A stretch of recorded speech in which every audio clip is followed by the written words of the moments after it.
No início a palavra era com Deus o Altíssimo. Na criação glória velada, em Jesus tudo que é Deus. Outro nome igual não há, outro nome igual não há. Só Jesus Cristo, homem Deus. Outro nome igual não há. Filho de Deus e Rei. Outro nome igual não há. Só Jesus Cristo. Se esvaziou e o céu deixou, sim. O Santo Deus homem se fez. Amor maior que o meu pecado, nada vai nos separar. Outro nome igual não há. Da onde eu parei no domingo. No domingo nós estávamos vendo como é comum nos nossos dias de tamanho distanciamento do Evangelho, em que não somente essa distância do Evangelho faz com que nós vivamos uma geração que não compreende a verdade, com muitas pessoas que querem combater o mal, não é? E defender o Evangelho. Tudo que fazem é aumentar o problema, porque elas também não pregam o Evangelho, mas pregam outra coisa. E o Evangelho, ele muda vidas, mas nossa vida mudada não é o Evangelho. Não é? Por isso nós não pregamos a nós mesmos, por isso que a nossa mensagem é uma notícia sobre o que outra pessoa fez. Nada sobre nós, o que nós fazemos é o Evangelho. O Evangelho é sobre o que outra pessoa fez. Então nossa vida, o Evangelho muda as nossas vidas, mas nossa vida mudada não é o Evangelho. De tal maneira que, como Paulo fala em 2 Coríntios 4, 5, nós não pregamos a nós mesmos, mas a Jesus Cristo como Senhor. Não pregamos nossa vida, não pregamos nossa história, nós pregamos Cristo. E eu estava dizendo que uma pessoa disse para mim assim, ao mostrar não compreender nada do Evangelho, eu quero pegar o início do final de domingo, para continuarmos daí. A pessoa estava dizendo que ela não conseguia compreender que algo que estava sendo pregado era a lei e não o Evangelho, porque ela dizia, olha, não é usos e costumes o que está sendo pregado, mas a pessoa não entende que a lei de Deus, a lei mesmo, nós estamos falando sobre usos e costumes. O legalismo é ter uma ideia de que a lei pode fazer algo que ela não pode fazer. A lei de Deus. De tal maneira que Paulo diz assim em Gálatas 3, 10 e 11, todos aqueles, pois, que são das obras da lei, estão debaixo da maldição. Que lei? Da lei de Deus. Não é? Não de usos e costumes aqui. Apesar disso também ser parte do problema. Paulo está falando da lei. Porque todos aqueles, pois, que são das obras da lei, estão debaixo da maldição. Porque está escrito, maldito todo aquele que não permanecer em todas as coisas que estão escritas no livro da lei para cumpri-las. E é evidente, Paulo acha, depois de ter fundado essa igreja e pregado o Evangelho para elas, devia ser evidente para todo mundo, né, o que nós estamos falando, mas infelizmente não é. A igreja dos Gálatas tinha se afastado dessa verdade, mas Paulo diz, não é por causa da falta de clareza. Então ele diz, e é evidente que pela lei ninguém será justificado diante de Deus, porque o justo viverá pela fé, e nós sabemos que esse é o grande brado da reforma protestante. Então, confundir a lei e o Evangelho é a tendência natural do coração caído. Todos os homens têm a tendência a fazer isso, não é? E a igreja continua fazendo isso. Então, nós acabamos falando sobre aquilo que nós podemos chamar hoje do Evangelho, entre aspas, do amor. E as pessoas acham que o Evangelho do amor é o Evangelho, quando na verdade ele é nada menos do que a pregação da lei. Paulo diz assim em Filipenses 1, 16 e 17, eu peguei só um pedacinho, sabendo que eu fui posto para a defesa do Evangelho, Nós estamos vendo então que muitas pessoas estão, ao ver a quantidade de heresias, desvios, defender o Evangelho, o que elas fazem é fazer parte daquilo que afasta as pessoas do Evangelho. Eu estava contando no final do sermão, no domingo, que eu vi alguém dizendo, né, que finalmente a pessoa estava criticando um famoso pregador, como ela foi criada numa religião supostamente legalista, e ela estava dizendo, essa pessoa estava dizendo que finalmente eu percebi, dizer ela, que o Evangelho não tem nada a ver com regras, tem a ver com amar a Deus e uns aos outros. Então o que você fez, e ela vai começar a falar do que você fez essa semana para mostrar isso.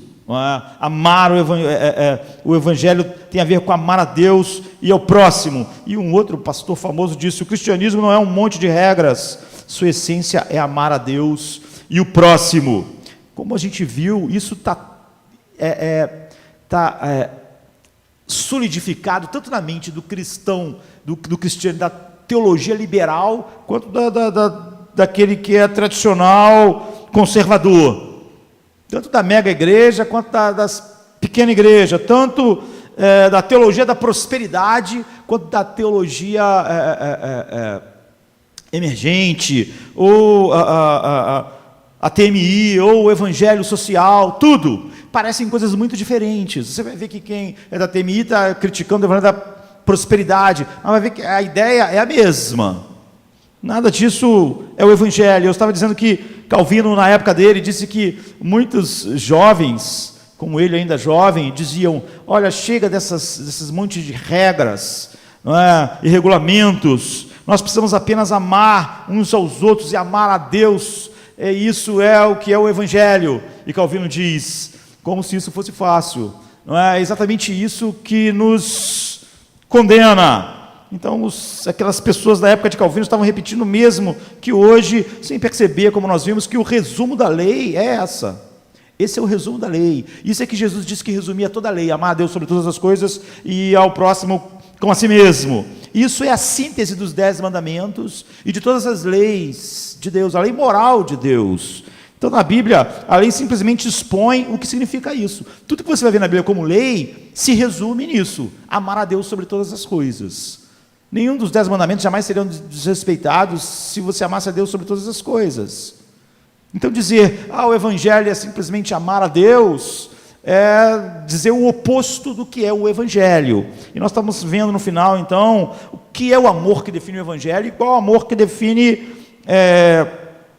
a lei. É assim que nós acabamos. Nós vimos que Jesus, de maneira nenhuma, ele fez a lei ficar mais branda. Ele queria que as pessoas entendessem a lei como lei, a expressão da perfeição do caráter de Deus, de tal maneira que ele disse: olha, se é dito que não adulterarás, mas eu digo. E aí o que ele diz não é um abrandamento, é fazer as pessoas perceberem o espírito da lei. O que ele diz é o seguinte: a lei condena todo mundo. Então, quando você compreende realmente a lei, antes de você cantar, se você só compreender a lei, você vai fazer como Pedro, que disse para Jesus: afasta-te de mim, porque eu sou um homem pecador. E no final da vida de Pedro, quando ele viu Cristo, ele viu a Cristo entendendo o Evangelho. Então você vai ver que em vez de ele, essas duas vezes, Pedro disse, esteve diante de dois milagres iguais, em que ele reagiu de maneira oposta. A primeira vez que Pedro disse isso, retira-te de mim porque eu sou um homem pecador, tinha acabado de acontecer a pesca maravilhosa, um milagre da pesca, em que Jesus mandou eles lançarem as redes. Quando Pedro viu isso, ele falou: retira-te de mim porque eu sou um homem pecador. Ele viu a distância entre ele, infinita, e Cristo. Mas no final do ministério de Cristo no mundo, quando Jesus já tinha ressuscitado, Jesus de novo fez um milagre de uma pesca maravilhosa. Eles estavam pescando e Jesus apareceu na praia e mandou eles lançarem as redes. E quando eles lançaram as redes, a rede ficou cheia de peixes, de tal maneira que eles viram, era Jesus, como aconteceu da primeira vez. Só que dessa vez a Bíblia diz que Pedro mergulhou e foi em direção a Cristo, em vez de falar: retira-te de mim. Quando você entende a graça e o Evangelho, você pode se aproximar de Deus com base em outras coisas. O que nós precisamos é ouvir o veredicto de Deus sobre a nossa justiça por meio da lei. A lei, ela tem esse propósito de nos dar o veredicto de Deus sobre tudo que a gente acha que pode ser a nossa justiça. Na semana passada, nós estávamos falando do apóstolo Paulo, né, que falou assim, olha, se alguém podia se gloriar, muito mais eu sou judeu, da tribo de Benjamim, hebreu dos hebreus, e ele disse, mas agora, não é, eu só tenho uma justiça que vem pela fé. E nós vimos como muitas coisas da nossa vida se transformam em nossa justiça. Então, o exemplo de Jesus não é uma boa notícia para nós, não é? Exatamente, o Evangelho me salva da incapacidade de seguir a Cristo como um exemplo para a minha salvação. Só pessoas que já foram salvas, justificadas, e não têm mais nenhuma relação com a lei, estão realmente caminhando com Cristo. Então, aqueles que pensam que podem se enrolar em folhas de figueira das suas intenções do amor para com Deus, eles não entenderam a lei. Então, eles não entenderam quando a Bíblia diz, amarás o Senhor teu Deus e ao teu próximo. Essas pessoas não estão entendendo que as tuas boas intenções chegam nesse lugar. Então, apenas ame a Deus e as pessoas não é evangelho, é a exigência da lei. E é exatamente a razão pela qual o mundo inteiro está condenado, porque Deus não foi amado jamais assim por um homem pecador. E nem como resultado disso, esse amor horizontal se manifestou. Então, você vê, essa pessoa, essa pregação, esse pregador famoso está dando uma definição falsa de evangelho, quando ele diz que o evangelho é amar a Deus e ao próximo. E ele está fazendo uma distinção falsa entre a lei e o evangelho. Mas essa pessoa se diz evangélica. Ela creu no evangelho? Pessoas assim creram no evangelho? Pessoas que não sabem o que é o evangelho, creram no evangelho? É óbvio que não. Você não pode crer no que você não sabe o que é. Se você tem uma definição do evangelho totalmente errada, então você creu numa coisa que não é o evangelho. Então o amor que define o evangelho, tem um amor que define o evangelho, mas não é o nosso amor. Amar a Deus sobre todas as coisas e ao próximo com a si mesmo é a definição da lei, é o resumo da lei de Jesus, Moisés, enfim, a Bíblia. Agora, o amor de Deus por nós, miseráveis pecadores, o amor soberano de Deus por nós é que define o evangelho. Então, como nós encerramos domingo, 1 João 4,10 diz, nisto consiste o amor, não em que nós tenhamos amado a Deus, não é isso. Não é que nós tenhamos amado a Deus, mas em que Ele nos amou e enviou o Seu Filho como propiciação, ou seja, um sacrifício que propicia a ira de Deus, exatamente porque nós não o amamos sobre todas as coisas, nem ao próximo. Então, nisto consiste o amor, não em que nós tenhamos amado a Deus, mas em que Ele nos amou e enviou o Seu Filho como propiciação pelo nosso pecado. Isso define o evangelho, o amor soberano de Deus sobre homens que merecem a ira infinita, e não o amor de homens para com Deus. Isso não é o evangelho, porque as pessoas têm o mandamento como sugestões, e não como lei. O que todos nós precisamos hoje é de um novo encontro com a lei de Deus. Nós precisamos de um encontro com a lei de Deus com a sua força total. Com a sua força total. Quando os israelitas ouviram Deus comunicar a lei no Monte Sinai, até Moisés tremia de medo. A lei nunca foi algo dado para que o homem sentisse confiança de ir até Deus. A lei de Deus, que é resumida em amarás o Senhor teu Deus de todo o teu coração, toda a tua força, toda a tua mente, toda a tua vontade, a Bíblia diz assim em Hebreus 12, 20 e 21, porque não podiam suportar o que lhes mandava, o que era ordenado, a lei. Se até um animal tocar um monte, será apedrejado, ou passado com um dardo. E tão terrível era a visão, que Moisés disse, estou todo assombrado e tremendo. É disso que nós precisamos, desse encontro com a lei. Você vê, essas pessoas aqui, quando ouviram a lei, quando ouviram o estrondo do Sinai, da lei de Deus, não se sentiram confiantes, disseram, vamos lá, nós somos capazes, nós somos homens livres, nós vamos viver eles ficaram assombrados. O povo ficou aterrorizado, de tal maneira que Êxodo 20, 19, eles pediram para Deus não falar mais com eles. Sabe aquilo que Pedro falou, afasta-te de mim? Então a lei só leva o homem a esse lugar. Ou lá no final da Bíblia, em Apocalipse, quando a Bíblia diz que as pessoas vão pedir que os montes caiam sobre eles para tapar eles daquele que está sentado no trono e da ira do Cordeiro. Então é a lei. É as pessoas chegando diante de Deus pela lei. Então a Bíblia diz que o povo ficou tão aterrorizado, em Êxodo 20, 19, que ele diz, fala-nos tu, que te ouviremos, porém não fale Deus conosco, para que não morramos. Eles pediram que Deus não fale mais conosco, que tenha sido a última vez que Deus falou conosco. Nós não queremos mais que Deus fale conosco. Deus fala contigo e você fala com a gente, porque a gente não quer mais. Eles estavam apavorados. É disso que nós precisamos, desse encontro da lei. Por que essa reação? Em Hebreus 12, 20 diz, porque eles não suportavam o que era ordenado a eles. Então, diz assim, a partir do 18, em Hebreus 12, ora, não tendes chegado ao fogo palpável e ardente e à escuridão. Ele está falando que vocês chegaram ao Evangelho, vocês não estão chegando à lei. Quando ele está descrevendo como é chegar à lei, e a gente precisa desse encontro com a lei aqui, ele diz, ora, vocês não chegaram ao fogo palpável e ardente e à escuridão e às trevas e à tempestade e ao clangor da trombeta e ao som de palavras tais, que quantos o ouviram suplicaram que não se lhes falasse mais, pois já não suportava o que lhes era ordenado na lei. Até um animal, se tocar um monte, será apedrejado. Então a lei de Deus não é uma lista de sugestões para você fazer o seu melhor, para você tentar o máximo possível. Não existe curva. Eu não sou como a lei diz, mas eu sou melhor que aquele lá. Não existe curva. A lei de Deus é uma exigência moral perfeita da glória de Deus, que tem que ser respondida naquele mesmo exato patamar.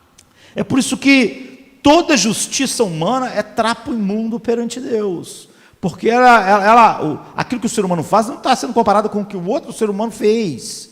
Está sendo comparado com, quando a Bíblia diz, amar o Senhor seu Deus sobre todas as coisas, é o amor que Jesus tinha pelo Pai durante toda a eternidade, o amor que o Pai tinha pelo Filho durante toda a eternidade, o amor que o Espírito Santo tem pelo Pai e pelo Filho. É isso que é amar Deus sobre tudo, sobre tudo. Então, por isso Paulo diz aquilo que nós vimos em Gálatas 10, 11, se o resumo da lei é amar o Senhor teu Deus de todo o teu coração, então é óbvio que essa não só não é o Evangelho, mas é a definição oposta do Evangelho. A Bíblia diz assim, todos aqueles pois, que são das obras da lei estão debaixo da maldição. É isso que o povo de Israel sentiu, porque está escrito, maldito todo aquele que não permanecer em todas as coisas que estão escritas no livro da lei, que resumidas é o grande mandamento. E é evidente que pela lei ninguém será justificado diante de Deus. Então, você vê a bobagem que é a definição totalmente oposta que a pessoa fez, que é, infelizmente, aquilo que tanto o pessoal da teologia da prosperidade, lá da TMI, o evangelho social, ou, enfim, a mega igreja, a pequena igreja, começaram a falar sobre aquilo que é o evangelho, que é o oposto do evangelho, ou aquelas pessoas que querem combater todos esses desvios, mas que ela também não prega o evangelho, mas diz que está ali sendo colocado como Paulo, como um defensor do evangelho. Então, não está falando de usos e costumes, mas isso é tentar se aproximar de Deus através da lei. É sobre isso que Paulo está falando. Então, nós fomos projetados para encontrar uma profunda satisfação em Deus e glorificar a Deus sobre todas as coisas. E o pecado é exatamente o oposto disso. Então a lei é uma expressão da própria glória de Deus, o peso final que Deus tem sobre tudo. E só um coração que dê esse peso final está amando Deus sobre todas as coisas. E isso manifesta o caráter perfeito moral de Deus. Então a resposta de Israel a Deus no Sinai não era nós vamos tentar o nosso melhor. Não. Era faremos tudo o que for ordenado. Como? É óbvio que ninguém podia ser justificado pela obra da lei, é por isso que Paulo está dizendo, porque essa era a única resposta possível. Quando a lei de Deus vem com um trovão, é por isso que o livro de Hebreus está dizendo que você não chegou ao monte, à escuridão, aos trovões, é porque essa é a única resposta. Para confirmar o juramento deles, Moisés aspergiu sangue sobre o povo, confirmando visualmente o compromisso deles, como um compromisso perfeito do pacto, perfeito. Ou seja, ofereceu o mesmo que Jesus ofereceu enquanto viveu no mundo. Então não é de admirar que os israelitas ficaram aterrorizados pela voz do comando de Deus, da lei de Deus, e pediram que Moisés fosse o mediador deles. A gente não quer mais que ele fale conosco, que ele fale com você. Nós precisamos de você como um mediador. No entanto, quando Moisés estava lá, a Bíblia diz que ele também tremia de medo. Ou seja, ele estava na mesma situação dos outros. Então, quando Moisés se ausentou deles e subiu o monte para receber as tábuas da lei, o povo decidiu construir uma representação de Deus mais agradável, que foi o bezerro de ouro.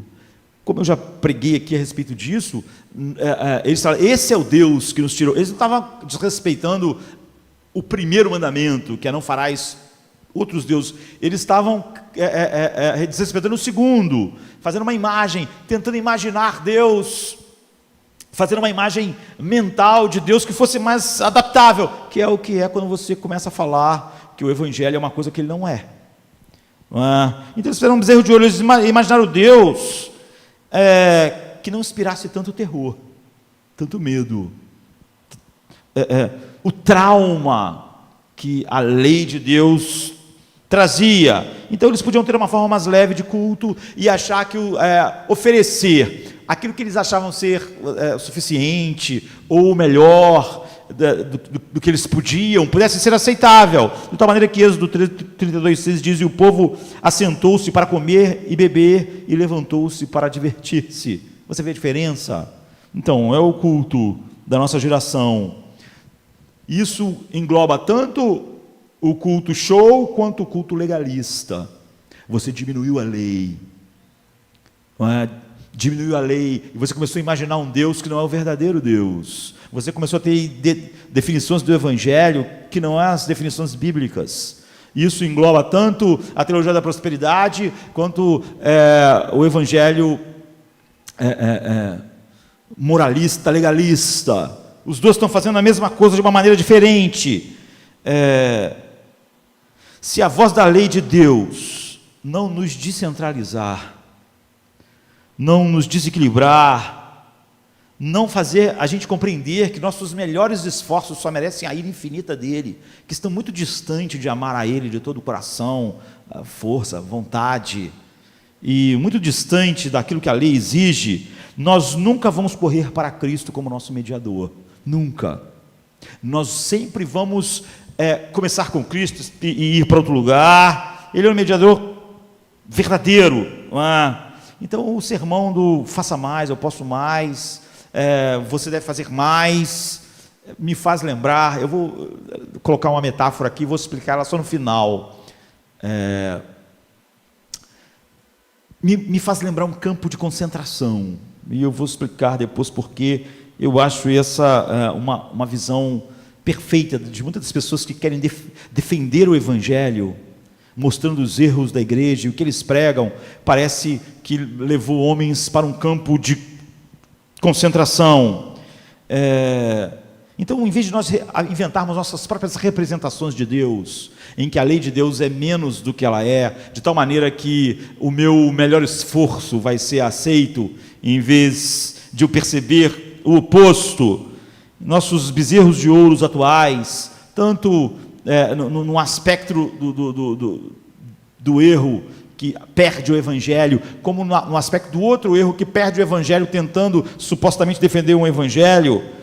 A lei não são sugestões gentis para a vida, ou não são regras que eu posso tentar o meu melhor. A lei de Deus, ou ela tem a resposta perfeita, ou ela me condena. Por isso Paulo diz, ninguém será justificado diante dele pelas obras da lei. Então, a lei de Deus não são conselhos úteis para a minha vida, em que eu posso ir aplicando paulatinamente, e ir melhorando, e tornando melhor e mais obediente. O que a lei precisa, o que a lei faz de verdade é nos levar até o ponto de Lucas 18, 13, que diz: ó Deus, ser propício a mim, pecador.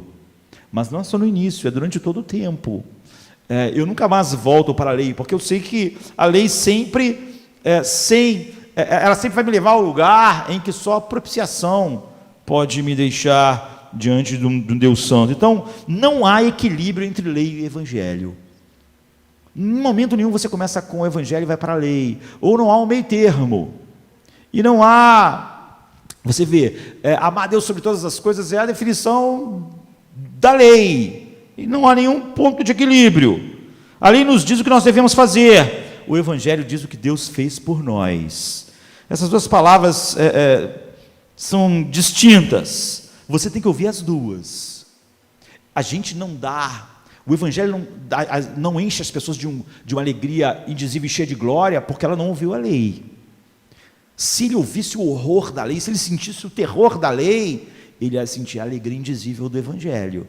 Mas é porque eu abrandei a lei a níveis maleáveis para o ser humano, é que quando eu ouço o evangelho, a graça é enfadonha. A graça é enfadonha para muitas pessoas, queridos. Elas cantam sobre a graça, falam sobre as doutrinas da graça, mas é tudo muito comum para elas. Elas não sentiram o terror da lei.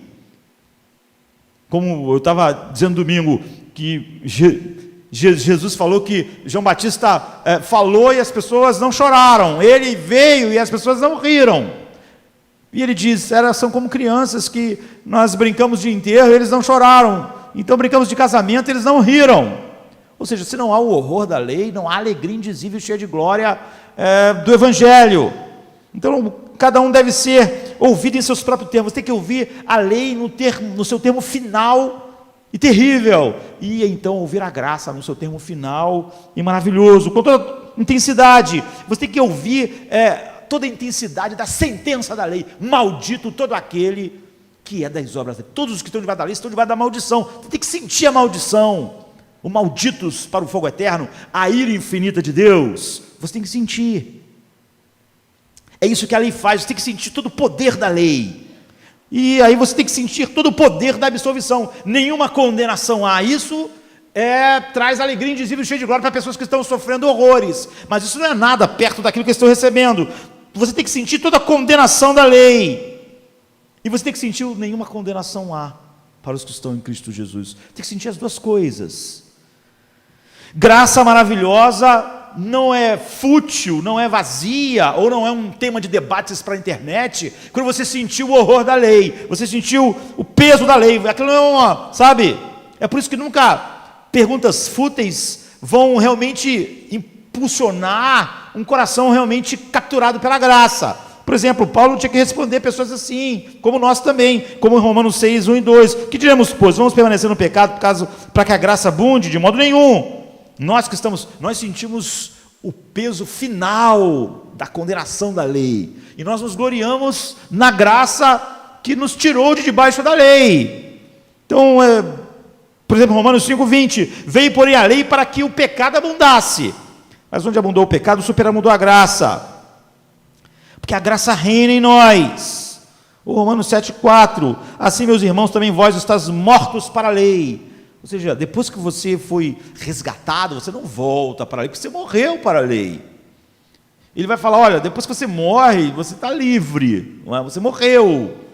Então, assim, meus irmãos, também vós estáis mortos para a lei, pelo corpo de Cristo, para que sejais de outro, daquele que ressuscitou dentre os mortos, a fim de que nós demos frutos para Deus. Estar em Cristo vai fazer nós darmos frutos para Deus, mas não tem nada a ver com a lei. Você vê, eu não voltei para a lei, nós estamos mortos para a lei para darmos frutos para Deus. Então, ao justificar os pecadores, Deus não abrandou a retidão da lei, aquele trovão do Sinai não foi abrandado, pelo contrário, mas ele revela a glória da lei, da sua justiça,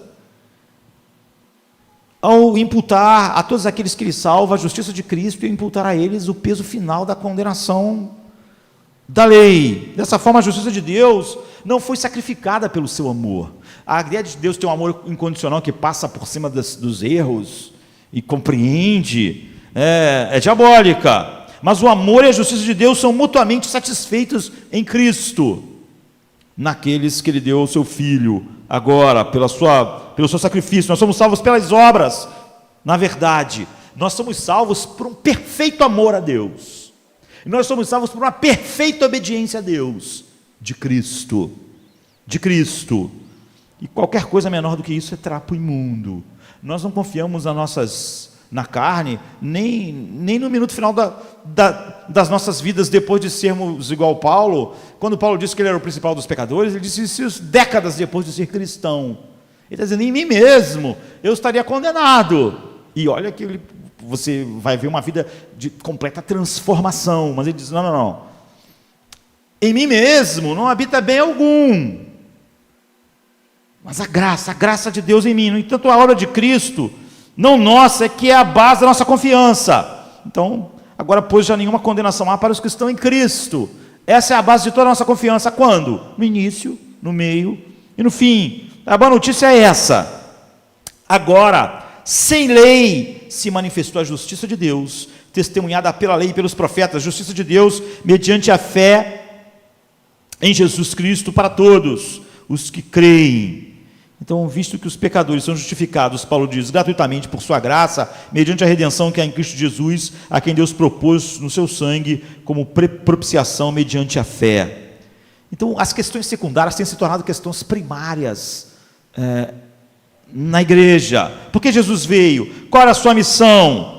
Jesus responde assim, em Mateus 20, 28, tal como o Filho do Homem, que não veio para ser servido, mas para servir e dar a sua vida em resgate de muitos. O que Jesus veio fazer no mundo? Dar a sua vida. Não veio... essa é a razão pela qual ele veio. Ele chama a minha hora. Quando ele foi repreendido pelos seus discípulos para não morrer, Jesus diz assim em João 12, 27, para esse propósito eu vim. Para esta hora. Ou seja, eu não vim para outra coisa. Se vocês pensaram que eu vim treinar vocês para a melhor vida, vocês não entenderam, eu vim morrer. Eu vim ser um sacrifício de propiciação. Quando Filipe pediu a Jesus para mostrar o caminho, Jesus não disse, ama o seu próximo com a si mesmo, e ama a Deus de todo o seu coração, e pronto.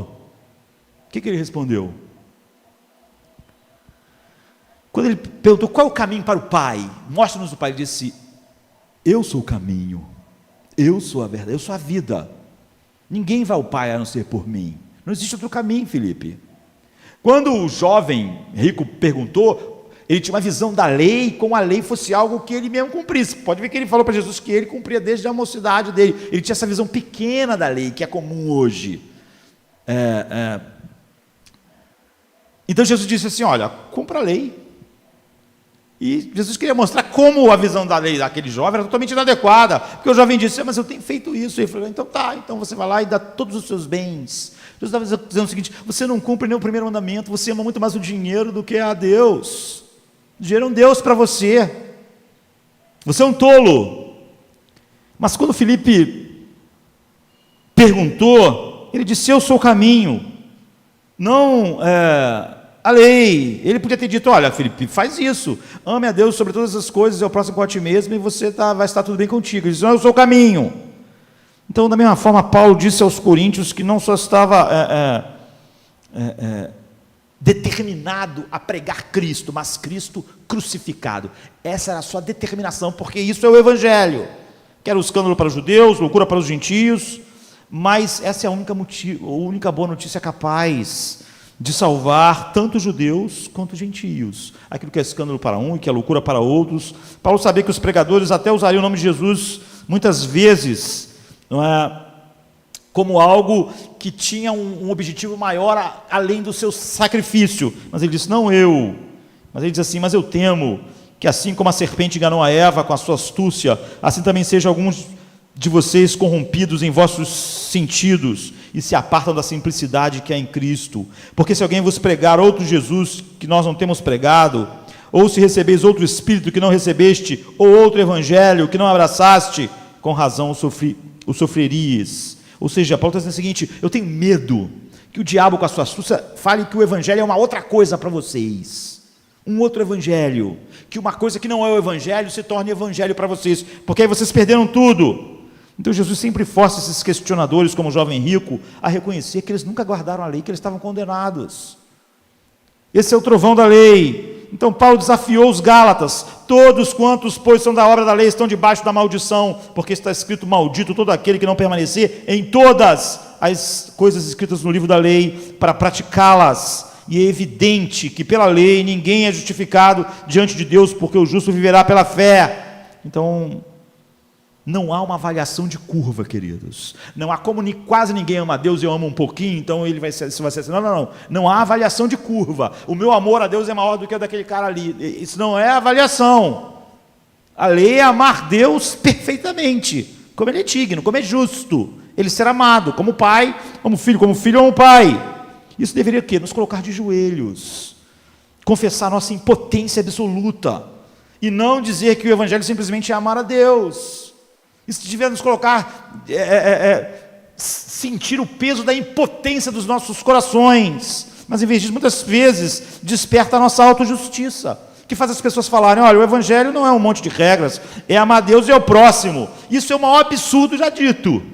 Ou nós pregarmos, ao defendermos o evangelho, pregarmos algo que é a lei, as pessoas voltarem depois, começarem na graça e voltarem para a lei, e não a união com Cristo nos levando a dar frutos para Deus. Então, nesse último caso, nós evitamos a nobre, eu diria, propósito da lei de nos tirar de nós mesmos. A lei quer que você saia de você mesmo, que você veja que não há recursos em você, que não há esperanças em você, que o seu melhor esforço é inútil, e nos levar a Cristo. A lei quer que a lei nos leva a se desesperar de nós mesmos, a ver que nós somos um caso perdido.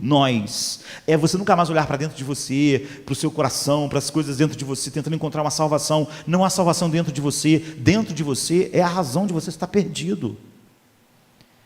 E te levar para o Calvário, não para o Sinai. E quando nós somos levados para o Calvário, nós vamos ser constrangidos pelo amor. Um morreu por todos, logo todos morreram. Todo o processo de crescimento, salvo, justificação, sendo salvos, santificação, e salvo finalmente, glorificação, é algo feito pela união com Cristo, nunca pela lei. Então, a lei, como eu disse, quando você vai ao Sinai, quando alguém prega e te leva ao Sinai, você pode ficar com medo, como aquelas pessoas ficaram, do trovão da lei, mas isso não faz você odiar o pecado, ou amar a Deus e a sua glória. Só o Calvário pode fazer isso. Então, as boas novas, Paulo acrescenta, é que Cristo, Gálatas 3,13, nos resgatou da maldição da lei, fazendo como? Nos dando uma força para nós cumprirmos a lei? Não. Fazendo Ele próprio maldição em nosso lugar, assumindo a maldição. Então Paulo diz: os judeus tropeçam em Cristo, Ele é a rocha de escândalo que está no caminho deles, porque Ele está no caminho do nosso ativismo transformacional. Os gentios amavam a sabedoria, eles sempre queriam um conselho, como eu disse, uma filosofia para mudar a sociedade, mudar o mundo. A maior parte das pessoas falando sobre o evangelho estão falando sobre as mesmas coisas. Diretrizes como mudar a sociedade, melhorar o mundo, e falando que isso é o evangelho. Dicas inteligentes. Então, se você fizer isso, a igreja vai ter uma multidão de adeptos. Paulo diz que os seus contemporâneos judeus amavam sinais e prodígios, ou seja, um poder que trouxesse o reino, que tratasse com os romanos, que tratasse dos dramas da vida.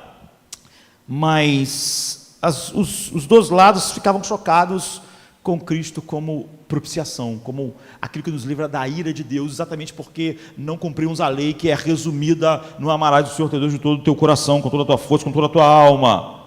Então proclame Cristo como servo sofredor, como a propiciação, e o mundo não vai achar relevante, e a igreja também não, porque a igreja tem definições erradas do evangelho. Você vê mesmo pessoas que querem defender o evangelho. Então, para que existe a igreja? A igreja existe para mudar de assunto, de nós para Deus, dos nossos atos de salvação para os atos de Deus, de nossas obras de santificação para mortos para a lei, unidos ao novo marido, darmos frutos para Deus, frutos da união com Cristo. e não da lei.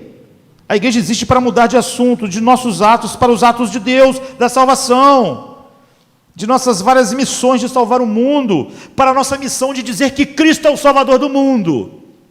Mas a igreja está cheia de missões de salvar o mundo. Nós queremos mostrar ao mundo que a igreja é a salvação do mundo, ou que a igreja tem a missão de salvar o mundo, mas a missão da igreja é pregar Cristo como Salvador.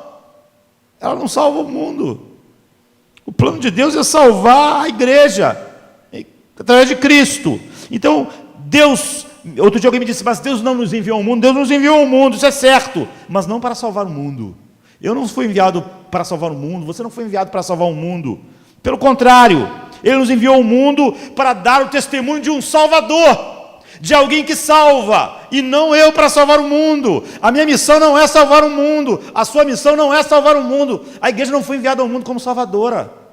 A igreja não salva ninguém, ela não tem o poder de salvar. Essa não é a missão que Deus deu a ela. Ela deve proclamar que existe um Salvador. Ela tem que proclamar uma salvação que já foi feita na cruz. A igreja não salva nada, ela é salva. Assim como para, nessa união com Cristo, produzir esses frutos, o mal está no nosso interior e não fora de nós. Portanto, a salvação que vem de fora de nós. Nenhuma salvação podia vir do nosso interior, nem no início, nem durante, nem no final. Deus tem que começar, Deus tem que continuar e Deus tem que terminar. Essa salvação vem de fora. Nada que a igreja faz, amplia, completa, cumpre a suficiente obra de Cristo. Nada que a igreja faz. A igreja não foi chamada para complementar a obra de Cristo. A obra dele é suficiente, foi feita uma vez por todas. Ele é o Salvador. Ele nos salva da culpa, justificação, do poder, vai nos santificar e nos glorificar da presença do pecado finalmente, mas é tudo Ele, tudo em Cristo. Então nós somos os pecadores que Ele salva, nós não somos os redentores que Ele inspirou, nós não somos os salvadores que Ele inspirou e mandou ao mundo, nós somos exatamente os miseráveis pecadores que Ele salvou. E nós somos mandados para o mundo para pregar sobre esse Salvador, e não para sermos os salvadores do mundo. O plano de salvação é Deus salvando a igreja, não a igreja salvando o mundo. Esse é o conteúdo do nosso testemunho, e a razão pela qual nós somos arautos. Nós levamos as boas novas que existe um Salvador, e não que nós somos os salvadores. Então, mesmo em termos de impacto evangelístico, é óbvio que a orientação a única orientação possível e eficaz é essa. O mundo pode não gostar do que nós pregamos, pode ser um escândalo ou pode ser uma loucura, mas pelo menos eles podem ficar aliviados ao verem que nós paramos de nos colocar como caminho, a verdade e a vida. Nós não somos o caminho, nós não somos a verdade, nós não somos a vida, nós não levamos as pessoas ao Pai, nós pregamos quem faz isso. Nós pregamos quem é o caminho, quem é a verdade, quem é a vida. Nós não somos a salvação do mundo, nós fomos salvos. Então, se a mensagem que a igreja proclama faz sentido sem a conversão, ela é falsa. E a mensagem que qualquer redefinição do evangelho faz, ela faz sentido sem a cruz, sem a ira de Deus, sem a propiciação. Ela faz sentido as pessoas dizerem, isso aí é bom, isso aí vai ajudar, isso aí vai ajudar o mundo, isso aí vai ajudar a sociedade, isso vai fazer as casas melhorarem, os casamentos melhorarem, as vidas melhorarem. Você vê, não precisa da cruz, não precisa da propiciação. Qualquer compreensão do evangelho que não precise disso como algo central é a falsificação do evangelho. Então, se o evangelho não continua ofendendo os crentes, o evangelho não ofende só no início, ele continua ofendendo, porque nós somos simultaneamente justos e pecadores, e porque nós somos ainda pecadores, ainda há resquícios, não é? Talvez mais que resquícios, de autojustiça em nós, que precisam ser esmagadas pelo evangelho, sempre, pela lei, mostrando como nós somos totalmente capazes, e o evangelho nos dando a boa notícia, semana após semana, ceia após ceia. Quando se fala de Cristo, muitas coisas podem acontecer, mas Cristo sem a cruz, você pode falar muitas coisas, mas nenhuma delas tem impacto, porque você só pode pregar Cristo e o Evangelho se ele for Cristo e este crucificado. É possível ser fundamentalista, no sentido de falar que crê na Bíblia, e não entender que Cristo é a totalidade, a substância da mensagem da Bíblia. Os fariseus, eles eram guardiões das Escrituras, eles amavam, entre aspas, a Bíblia. Jesus diz assim em João 5, 39, 40, examinai as Escrituras, porque julgais ter nelas a vida eterna. Eles achavam que a vida eterna estava na Bíblia, eles só não achavam que a vida eterna era Cristo. E são elas mesmas que testificam de mim. Contudo, vocês não querem vir a mim para ter a vida. Ele está dizendo o seguinte: vocês acham que na Bíblia está o caminho para a vida eterna, só que esse caminho sou eu, e ela só fala de mim. Mas vocês, quando vão na Bíblia, vocês não estão procurando por mim, vocês estão procurando por outra coisa. As Escrituras que eles tinham, que era o Velho Testamento, nós vimos aqui alguns domingos atrás, como Jesus falando com os discípulos no caminho de Emaús, ele abriu as Escrituras para eles, para recordar isso, em Mateus 24, Lucas 24, 26 e 27, porventura não convinha que o Cristo padecesse e entrasse em sua glória, e começando por Moisés, e discorrer por todos os profetas, expunha-lhes o que a seu respeito constava em toda a Escritura. Então, a parte de Cristo, a Bíblia é um livro fechado. Você vê, ele pode ser usado de várias formas, e nesta noite ele pode estar sendo pregado, tanto por alguém que está pregando a teologia da prosperidade, ou como alguém que acha que é o bastião da pregação da santificação, da santidade, e os dois estarem pregando algo que não tem nenhuma relação com o Evangelho. Então leia ela como Jesus no centro, e ela é a maior história já contada. Agora, a Bíblia sempre é banalizada quando ela é reduzida a um manual de instrução da vida, quer seja para você se salvar, ou para você mesmo encontrar um caminho de melhorar, e cada vez Deus estar mais feliz com você. Então, qual é o sentido dos livros históricos, dos salmos, da literatura, de sabedoria, dos profetas, de acordo com a própria Bíblia, os apóstolos e Cristo? A Bíblia é um drama sendo desenrolado que tem Jesus como seu personagem central. Tudo nela diz respeito a Ele. Então, os santos do Antigo Testamento não foram heróis da obediência, eles foram heróis da fé, mas eles eram pecadores que, apesar da sua própria hesitação, receberam como um dom a fé para se apegarem à promessa de Deus de que um Salvador os resgataria.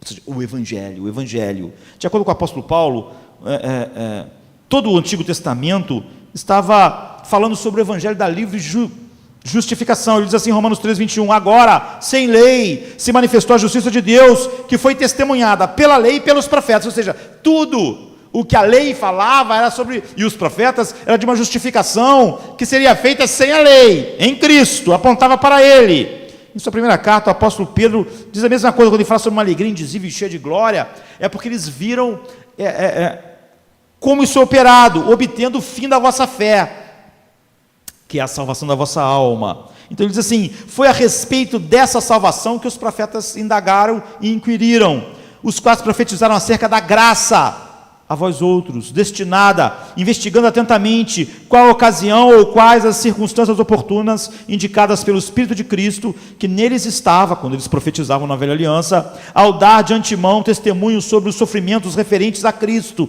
e sobre as glórias que os seguiriam.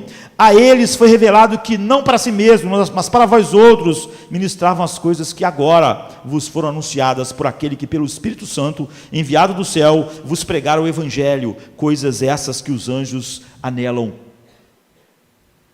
para escutar. Ou seja, então é o seguinte, os profetas, eles falaram sobre coisas que vocês estão experimentando, tudo que eles falaram, falava sobre isso, sobre o que Cristo faria, sobre os sofrimentos dele, e não é de surpreender que, de acordo com Jesus, a Bíblia inteira é sobre ele. Mas nós resolvemos que outro alguém, outra coisa devia ser o foco da nossa pregação hoje, nessa semana, então nós perdemos tudo. Muitas pessoas podem dizer, olha, o pastor já entendi isso, mas como é que isso pode ser relevante para a cultura?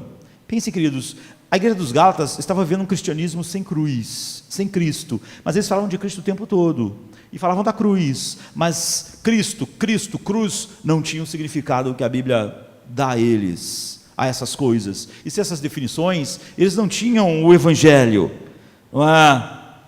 Então, Jesus, quando você tira qualquer parte da Bíblia de apontar para Cristo como Cordeiro crucificado, que Paulo disse que seria o único tema da sua pregação, você desloca toda a verdade do ponto em que ela está para um lugar onde ela deixa de ser verdade. Então você vai ter Jesus como treinador da vida, Jesus como terapeuta, Jesus como amigo, Jesus como fundador da civilização ocidental, ou o exemplo da vida radical, o exemplo de como tratar o próximo.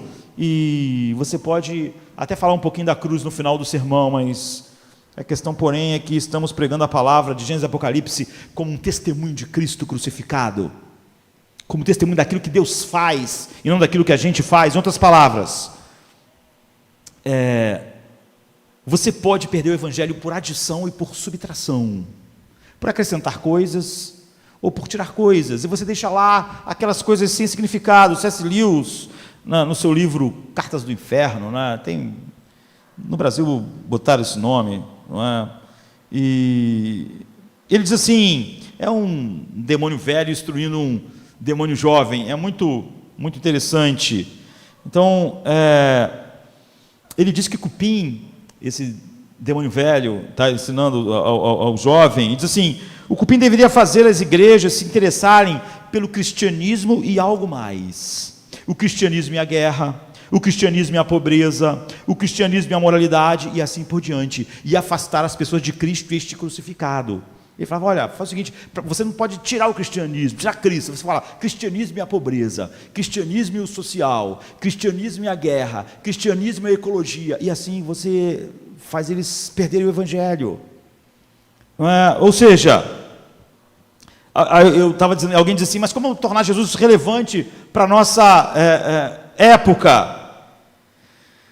Quando você diz isso, você está dizendo que Cristo crucificado não é relevante, não é?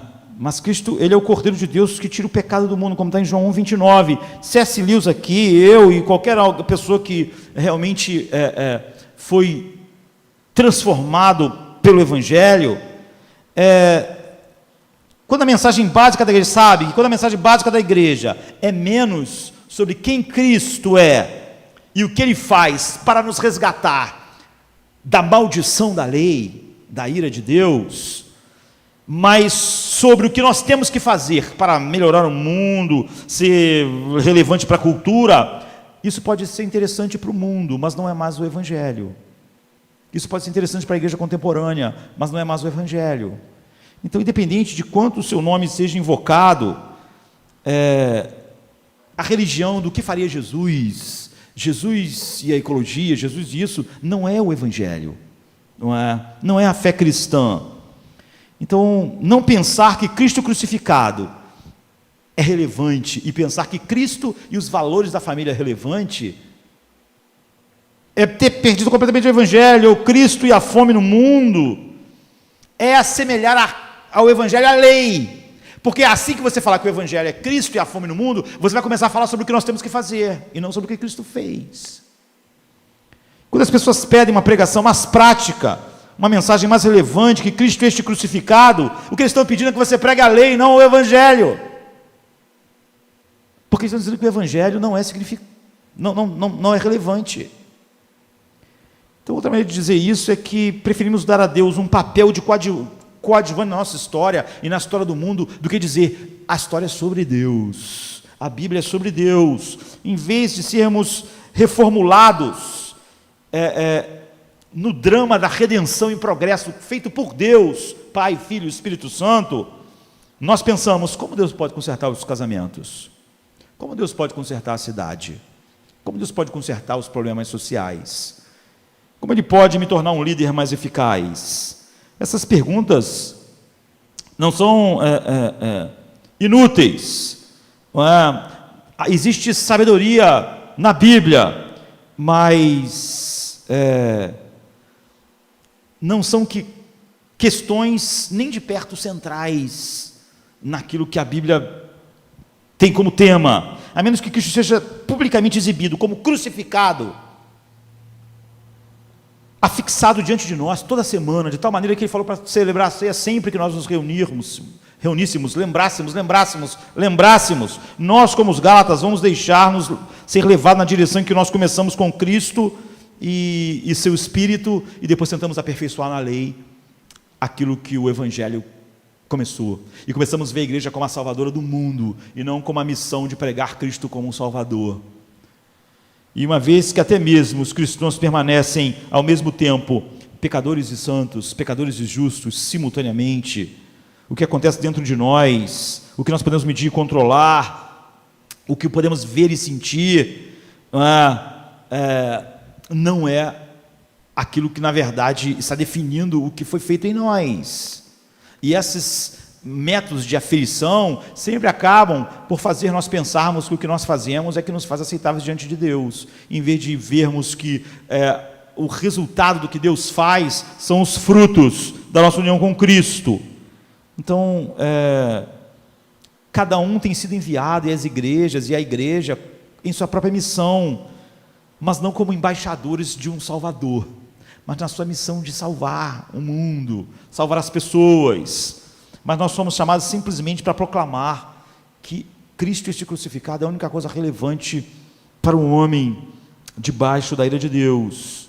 E uma vez libertados pelo Evangelho da condenação da lei, nossos corações são cativados cada vez mais pela beleza de Cristo, e nós contemplamos a glória de Deus na face de Cristo, e nós começamos a produzir frutos para Deus, mas nós nunca mais vamos de volta para o Sinai.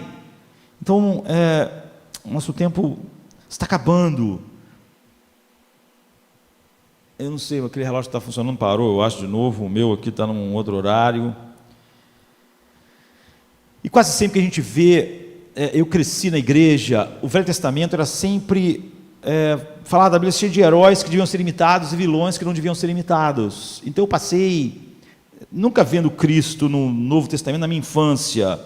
Eu ouvia, seja fiel como Abraão, consagrado como Moisés, e assim por diante. Qual eram as 5 pedras lisas que eu ia usar para derrubar Golias? E a Bíblia era a fábula de Esopo, né? Tinha sempre um princípio moral no final, no qual eu devia pressionar na minha vida para agradar a Deus. Mas como eu disse no domingo, Abraão de muitas formas foi um fracasso moral, Davi foi um fracasso, e Moisés e Jacó falhou, e foi um fracasso tantas vezes. No entanto, você vê, Deus é o único herói da Bíblia.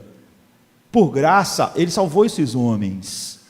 Ele deu a eles um coração para crer, Ele continuou trabalhando neles, essa graça, e os reformadores, ao pregarem a respeito disso, pregaram exatamente como a Bíblia mostra para nós, Cristo em cada parte. Então, o que Deus queria mostrar no Velho Testamento é que a loucura de Deus é mais sábia que os homens.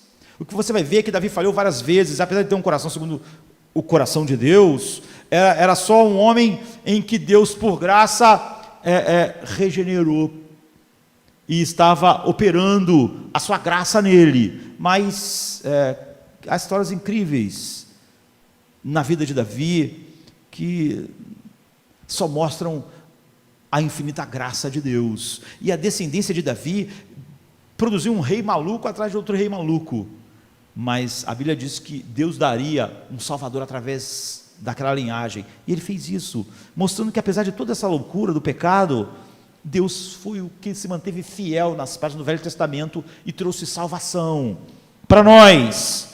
Então, em cada caso, você vai ver um santo e um pecador, em Moisés, em Davi, em Abraão, um homem justo e pecador, um homem justo pela graça de Deus, sendo santificado pela graça. Então, Lutero, quando pregou a respeito disso, por exemplo, de Davi com Golias, ele não falou, olha, agora seja um Davi contra os Golias. Lutero pregou assim: quando Davi venceu a grande Golias, a boa e encorajadora notícia chegou aos judeus. Seu inimigo terrível havia sido abatido, eles haviam sido resgatados e tinham obtido alegria e paz. Eles cantaram e dançaram e foram felizes por causa disso. E Lutero continua: assim, este é o Evangelho de Deus, ou do Novo Testamento. É uma boa história e um relato enviado a todo mundo pelos apóstolos, falando de um verdadeiro Davi que lutou contra o pecado, a morte, o diabo, e os venceu, e desta maneira resgatou todos aqueles que estavam cativos e que o pai deu a ele, estavam cativos pelo pecado e o pai deu a ele, eram aflitos com a morte, dominados pelo diabo, como Israel estava para ser por Golias. Então, os atos salvíficos de Deus por meio de Davi apontam para os atos salvíficos de Deus por meio de Cristo. Deus salvou Israel através de Davi. Deus salvaria a igreja. Deus salvaria de fato o Israel de Deus através de Cristo. É isso que apontava. Então, em vez de fazer uma conexão entre Davi e um mero modelo para a vida cristã, você vê, Lutero fez a conexão certa. A Bíblia é sobre Cristo, sobre o que ele fez. É o que Cristo fez. E a igreja medieval tinha alegorizado a Bíblia e tinha feito dela princípios morais para nós seguirmos. E a pregação moralista, ela faz isso, porque ela não nos mostra que nós somos pecadores impotentes que precisam ser resgatados, mas gente decente, que pode, através do trovão da lei, se tornar melhor e melhor. E os incrédulos podem ouvir o trovão da lei e também, se quiserem, se voltarem para Cristo. Isso só mostra que nós somos pelagianos no coração.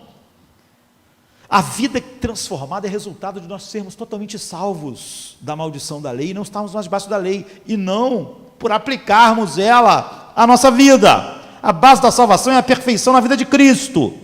Então, na Idade Média, eles levaram as pessoas de volta para si mesmo, para dentro. E hoje é comum isso, não é? Mesmo quando as pessoas vão ler a Bíblia pela manhã, nós estamos produzindo pessoas, igrejas cheias de pelagianos praticantes. As pessoas estão buscando o quê? Só uma meditação chamada devocional. Eu estou querendo me sentir bem naquele dia, ter uma inspiração para o dia. Eu leio um texto da Bíblia, aí eu me sinto melhor, aí vou enfrentar o dia. Isso é a meditação devocional. Você vê, aquela pessoa não leu a Bíblia para encontrar Cristo ali. Ela estava voltada para dentro. Eu quero me sentir melhor, eu quero me sentir bem. Não é ser tirado de si mesmo para uma história que está envolvendo toda a história.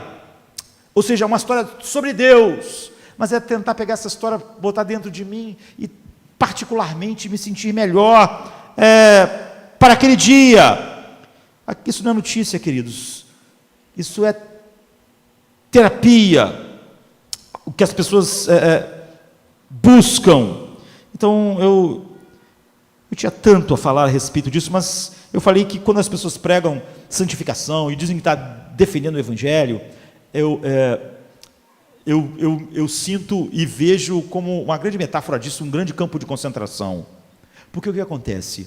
Essas pessoas pregam muito pouco o Evangelho, se é que pregam, e Cristo, e nos mostram sempre a suficiência de Cristo, a beleza de Cristo, a glória de Cristo, das doutrinas da graça, da salvação soberana de Deus. O que elas dizem, quase que o tempo todo, é como a igreja está errada, como a vida das pessoas não é santa, e como você deve ser santo, como você deve se comprometer, e mais, e fazer mais, e fazer mais. E essa dieta de fazer mais, de fazer mais, de fazer mais, sem alimento, é exatamente o que o campo de concentração era. O que as pessoas faziam no campo de concentração? Faziam as pessoas trabalharem a exaustão, mas davam a elas uma comida miserável. Você viu como as pessoas ficavam no campo de concentração? Elas ficavam com pele e osso, não é assim? Porque as pessoas faziam aquelas pessoas acordarem de manhã e trabalhar pesado, e aí na hora do almoço dava a elas uma água rala, e aí trabalhar pesado, e no final do dia uma água rala, e dormir mal, e mais água rala amanhã, e mais trabalho, e é o que essas pregações fazem. As pessoas gastam pouco tempo pregando sobre a beleza da obra de Cristo. Ou seja, as pessoas são subnutridas. Não estou falando de quem prega a transformação que a união com Cristo faz. Não isso. Prega a santificação, como fazer mais. Ou seja, essa pessoa não entende que é a grande alimentação sobre o Evangelho da graça que faz o homem ficar forte para viver, para produzir frutos para Deus. Mas o que a pessoa faz é dar às pessoas um alimento ruim do Evangelho e falar sobre fazer mais. E essas pessoas tentam fazer mais, e o que elas fazem? Elas vão ficando cada vez mais fracas, mais magras. Não há nenhum recurso, não há nada. é um campo de concentração, é comida ruim e muito trabalho. Você sai da igreja com aquela sensação de que você tem que fazer mais, fazer mais, fazer mais, que senão Deus não vai estar assim, ou assado, em vez de ser o contrário, a beleza da aceitação, da obra perfeita de Cristo, do amor de Deus em Cristo, de nenhuma condenação em Cristo, e aí a pregação de toda essa verdade, dia após dia, da cruz, do sangue, do pão, de Cristo como caminho, de Cristo como a verdade, dele como Salvador do mundo, não eu o Salvador do mundo, não a minha missão sendo salvar o mundo, ou salvar a mim mesmo, ou salvar a minha família. Cristo, a graça que foi através de Cristo, e isso me alimentando, me deixando forte aqui, para me estar com toda a armadura de Deus, para me estar forte, e na minha união com Cristo, produzir frutos para Deus, que são um fruto do Espírito. O fruto do Espírito, aquilo que honra, aquilo que vai me fazendo mais parecido com Cristo, é a pregação do Evangelho.